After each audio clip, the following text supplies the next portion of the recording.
quel film un peu iconoclastique de la fin des années 80, début des années 90. Écoute, ça serait quelque chose entre Taxi Driver et le titre français c'est Bienvenue Monsieur Chance, mais tu sais c'est le titre anglais c'est Being There de Al Ashby. Voilà. Ça serait entre Taxi Driver et Being There. Je trouve ça vraiment intéressant. Voilà.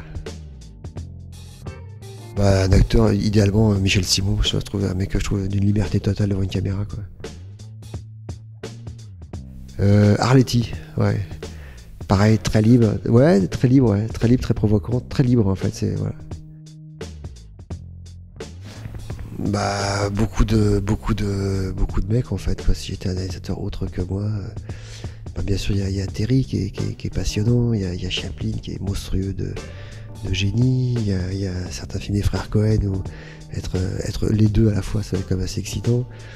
Verhoeven aussi, qui a fait des films assez remarquables, qui en tout cas qui m'ont inspiré. J'ai vu il y a pas longtemps un film de Requiem pour un massacre, enfin j'ai revu de Elmi Klimov. Donc si j'étais un metteur en scène, je sais pas, le plus libre de tous les metteurs en scène, peut-être Orson Welles dans Les Grands Moments de Liberté, un truc comme ça quoi. On parle d'enculé, ça tombe bien, je viens de mettre mon survêtement, ça c'est dans 1, 2, 3 soleils de Blier. En fait c'est pas un baiser qui m'a marqué, c'est toujours le geste de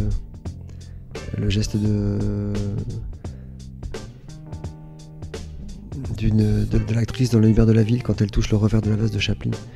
Voilà, à chaque fois ça m'émeut énormément. Elle le reconnaît en fait, elle lui met une fleur. Tu connais ce film? L'Hamlet, elle le reconnaît alors qu'elle est devenue voyante alors qu'elle était aveugle. Il s'est occupé d'elle pendant qu'elle était aveugle. Et puis à la fin, c'est un grand classique hein, de Cinoche que je suis en train de dire, mais voilà, donc ça c'est un truc qui m'a vraiment ému. Et en fait, les baisers au cinéma, ça me fait plutôt fuir qu'autre chose, quoi. Je suis toujours gêné, moi, quand je vois ça. Je m'en fous, quoi. Alors, qu'est-ce qu'il aurait bien pu voir comme baiser? Après, il y a les baisers... Non. Je sais pas, n'importe quel film avec Terence Hill et Bud Spencer. Quand j'étais môme, on l'appelle Trinita, etc. Ils se mettent des coups de poing à tour de bras. En tout cas, une baston serait pas réaliste. Voilà. Max Linder à Paris, les petites salles de cinéma Soho à Londres, très efficace. Le Chinese Theatre à Los Angeles, super son. Et de même que... Voilà, ça en fait déjà 3. Un festival qui a disparu, qui était le festival de Taos, au Nouveau-Mexique, où le créateur avait été remarqué, avait gagné des prix. Pouvoir faire des films tout seul.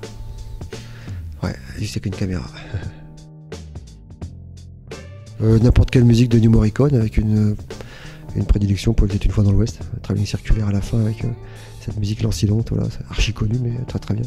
Sinon, celle du Troisième Homme, sinon les musiques de Nino Rota aussi sont hallucinantes.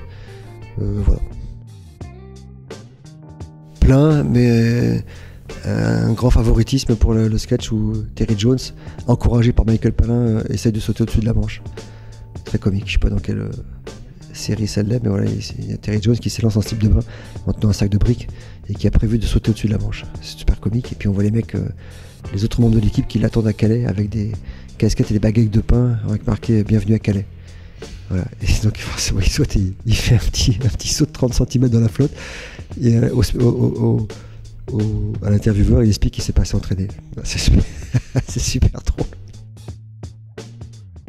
Et ben j'aurais froid, faim, mais peut-être que je pourrais faire ce que je veux, j'en sais rien. Ah bah non, ça serait immense, c'est immense ce que je pourrais faire. Non, Mandela, Gandhi, Jésus quelque part, ça pourrait être intéressant. Tous les grands sages en fait, tous les grands sages que l'humanité a connus et qui souvent on a cloué ou qu'on a tué ou qu'on a mis en prison. Voilà, c'est eux les vraies valeurs en fait auxquelles on s'accroche.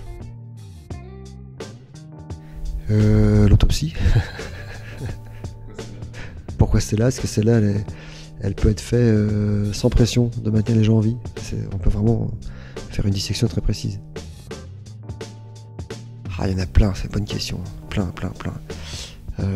Ça va des batailles de Napoléon au débarquement. Qu'est-ce que je pourrais prendre comme truc qui serait vraiment, j'aurais vraiment aimé être là, quoi. Pas le débarquement pour voir ce que ça aurait fait. Voilà. À qui? À la bêtise humaine, donc à moi de temps en temps. aux mecs qui dirigent les multinationales, qui sont en train de détruire sciemment la planète. Voilà, un grand coup de pelle dans tous ces gens, quelque part, je pense, aux États-Unis, au Texas particulièrement, qui sont en train de, sur la foi des raisonnements totalement improbables, conditionnés par une immaturité et une violence intellectuelle hallucinante, sont en train effectivement de bousiller la planète, quoi. Leur avidité, leur cupidité est en train de tout détruire. Et voilà, donc un grand coup de pelle là-dedans, dans les usines qui polluent, dans ces mecs qui martyrisent, voilà, et donc dans la bêtise en général. Faut-il déjà que je le sois, ce serait relatif.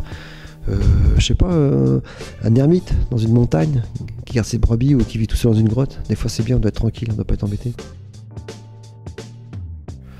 Ah, mais j'ai le sentiment que ça fait 50 ans que je suis condamné à tort, donc voilà, je le suis condamné à tort. Voilà.